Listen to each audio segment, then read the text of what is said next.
आप देखिए सर, जितने भी फिक्की के लोग हों, एसोचैम के लोग हों, सीआईआई के लोग हों, पीएचडी चैम्बर के लोग हों, सभी लोग जो कह रहे हैं कि इनकम टैक्स की जो छूट है, इनकम पर जो टैक्स दर की जो है उसकी कटौती हो। सीआईआई कह रहा है सर कि 20 लाख रुपए तक की इनकम टैक्स पर कटौती हो। सर, इस पर आपकी क्या राय है, आप कैसे देख रहे हैं इस खबर को? मैं तो चाहूंगा ज्यादा से ज्यादा इनकम पर कटौती हो, लोग वॉलंटरली अपनी आईटीआर फाइल करें, उसमें कुछ गलत नहीं है। सरकार के पास देखिए टैक्स कलेक्शन बहुत अच्छा आ रहा है, जीएसटी से कलेक्शन आ रहा है।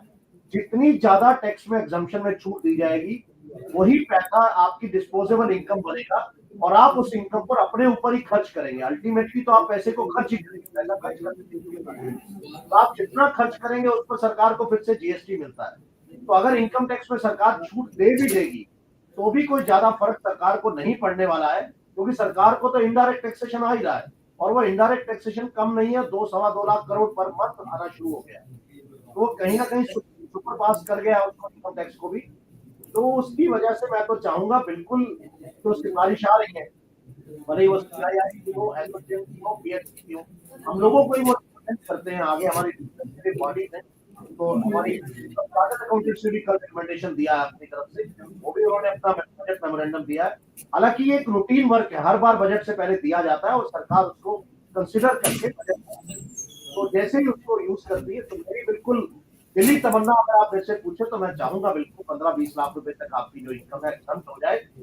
देखिए भगवान से भी लोग मांगने जाते हैं साहब मंदिर में, तो ये समय है को मांगना है सरकार से। तो मांगने में मेरे ख्याल से कोई चूक नहीं होनी चाहिए। देना ना देना ये तो भगवान के हाथ में है, मतलब हमारे माननीय वित्त मंत्री के हाथ में है, लेकिन मांगने में कमी नहीं होनी चाहिए। कम से कम वो ये ना कहे कि आपने तो मांगा ही नहीं तो क्यों नहीं। ओल्ड टैक्स रिजीम को सरकार ऐसे भी खबरें आ रही हैं कि कंटिन्यू नहीं करना चाहती है। सर, इसके पीछे क्या कारण है? आप भी कह रहे थे कि ओल्ड टैक्स रिजीम से बेहतर है न्यू टैक्स रिजीम। इस बात को आप और आसान भाषा में हमें समझाइए। देखिए जो न्यू टैक्स रिजीम है वो सिंप्लीफाइड है, उसमें किसी तरह की कोई डिडक्शन एग्जम्पशन कुछ नहीं है। उससे आयकर विभाग का भी समय बच रहा है और लिटिगेशन में भी कमी आ रही है, क्योंकि जब मैं एग्जम्पशन क्लेम ही नहीं कर रहा, मैं डिडक्शन क्लेम नहीं कर रहा, तो मुझे कोई डॉक्यूमेंट भी नहीं देना। तो सरकार ने जो है पहले ही उसको बेसिक स्लैब में ऐड कर दिया है। तो मेजर कारण तो यही है कि न्यू टैक्स रिजीम जो है वो सरकार का एक लाडला बच्चा बन गया है और अब धीरे धीरे वो पब्लिक का भी बन रहा है।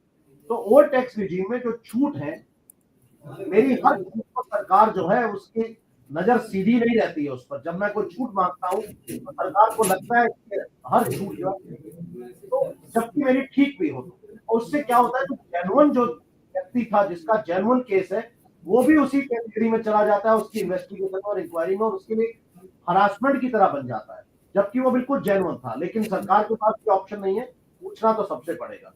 तो न्यू टैक्स रिजीम में ये सब कुछ नहीं है।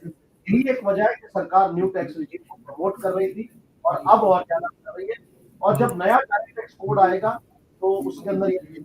और दूसरी बात विशाल, मैं नहीं समझता कि किसी भी देश के अंदर दो टैक्स रिजीम, एक ही टैक्स रहता है और एक ही रहना चाहिए, क्योंकि अननेसेसरी कंफ्यूजन क्रिएट करता है, कभी एक कभी वो। तो बेटर ये है कि एक ही रहे, तो उसमें एक में तो फिर न्यू टैक्स रिजीम हमेशा भाजपा।